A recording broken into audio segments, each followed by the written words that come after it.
গাইবান্ধা সুন্দরগঞ্জ উপজেলার চণ্ডীপুর ইউনিয়নের বিশাল মালভাঙ্গা খালের উপর গ্রামবাসী ও চেয়ারম্যানের নিজস্ব উদ্যোগে নির্মিত হচ্ছে একটি ব্রিজ। বিশাল মালভাঙ্গা খালের উপর দিয়ে দৈনন্দিন নড়বড় কাঠের সেতুটি ছিল পারাপাররত হাজার মানুষের একমাত্র ভরসা। এটি ছিল মানুষের মরণ ফাঁদ। প্রতিনিয়তই ঘটত ছোট বড় দুর্ঘটনা। বিগত ইউপি চেয়ারম্যান ফুল মিয়া খালের উপর গত এক যুগ আগে নির্মাণ করেন ৫৪ ফুট দীর্ঘ কাঠের সেতু। সেতুটি চলাচলের অযোগ্য হয়ে পড়ায় নড়বড় সেতুটি দিয়ে জীবনের ঝুঁকি নিয়ে হাজার হাজার নারী পুরুষ শিক্ষার্থীসহ বিশাল চরাঞ্চলের মানুষ প্রতিনিয়ত চলাচল করে আসছে। ইতিমধ্যে ঘটে গেছে চেয়ারম্যানের অর্থায়নে এবং জনগণের অর্থায়নে আমরা এই ব্রিজটা করতেছি, কিন্তু আমাদের এখন অসমাপ্ত কাজ হয়ে গেছে, আমরা এখন পারছি না।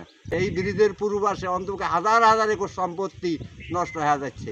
এখানে ভুট্টের আবাদ আনতে পারতেছে না, কৃষকেরা কম দামে বেচতেছে। সুযোগ্য চেয়ারম্যান চণ্ডীপুর ১৪ নং চণ্ডীপুর ইউনিয়নের মেহেদি মোস্তফা মাসুম, ওনার স্ব উদ্যোগে ওনার নিজস্ব অর্থায়নে কিছুটা কাজ দৃশ্যমান দেখা যাচ্ছে, কিন্তু পথিমধ্যে আটকে গেছে টাকার অভাবে। তো আমরা ঊর্ধ্বতন কর্তৃপক্ষের সুদৃষ্টি আকর্ষণ করছি, কিংবা কোনো সরকারি বা বেসরকারি প্রতিষ্ঠান এই ব্রিজটা করার জন্য যদি কোনো অর্থ সহায়তা দেয়, তাহলে আমাদের অনেক বাচ্চা কাচ্চা স্কুলে যেতে পারবে এবং স্কুলটার প্রাণবন্ত হবে। এই ব্রিজের কারণে অনেক বাচ্চা স্কুলে যেতে পারতেছে না। সে দুঃখ দুর্দশা দেখে আমি এলাকার লোক সাথে করে নিয়ে আমার নিজের অর্থায়নে এই ব্রিজের কাজ আমি শুরু করে দেই। ইতিমধ্যে ভিত্তিসহ আমাদের পিলার সম্পূর্ণ হয়েছে, প্রায় ৫ লক্ষ টাকা ব্যয় হয়ে গেছে। এখানে সরকারের খুব সামান্য পরিমাণ এখানে অনুদান রয়েছে, আর বাকি সব টাকা আমি সহ গ্রামের লোক আমরা সবাই দিয়েছি। কিন্তু এমন অবস্থায় আমাদের এই স্ল্যাবটা ঢালাই করতে আরও প্রায় ৫ লক্ষ টাকার দরকার। আমরা সবাই মিলে টাকা কালেকশন করতেছি, কিন্তু চাহিদা অনুযায়ী আমাদের সে কালেকশন হচ্ছে না। বিদায় আমি সবারই সহযোগিতা আমি কামনা রাখছি।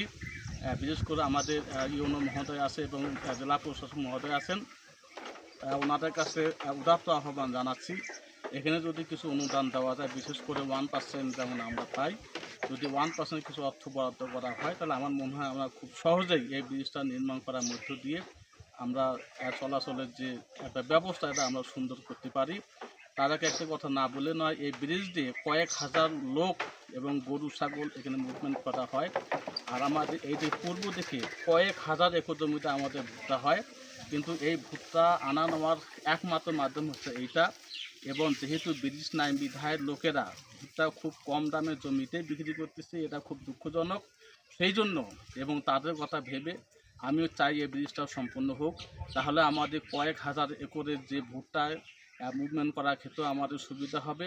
আর বিশেষ করে কয়েক হাজার লোকের যে চলাচল ব্যবস্থা যেমন এখন যে বিঘ্ন হচ্ছে, এটা স্বাভাবিক হবে। আর বিশেষ করে গবাদি পশু নিয়ে যাওয়ার মাধ্যমে হচ্ছে এইটা। আপনারা জানেন যে চর এলাকা আমাদের ঘাস ওখানে থাকে, এবং এই এলাকার গবাদি পশুগুলো সব চরে নিয়ে যায়, সেটা নিয়ে যেতে বন্ধ হয়েছে বিধায় আমাদের গবাদি পশুগুলো খুব কষ্টের মধ্যে আছে। তা আমি চাই খুব দ্রুত এই ব্রিজটা সম্পূর্ণ হোক, এক্ষেত্রে আমি সবার সহযোগিতা কামনা রাখছি।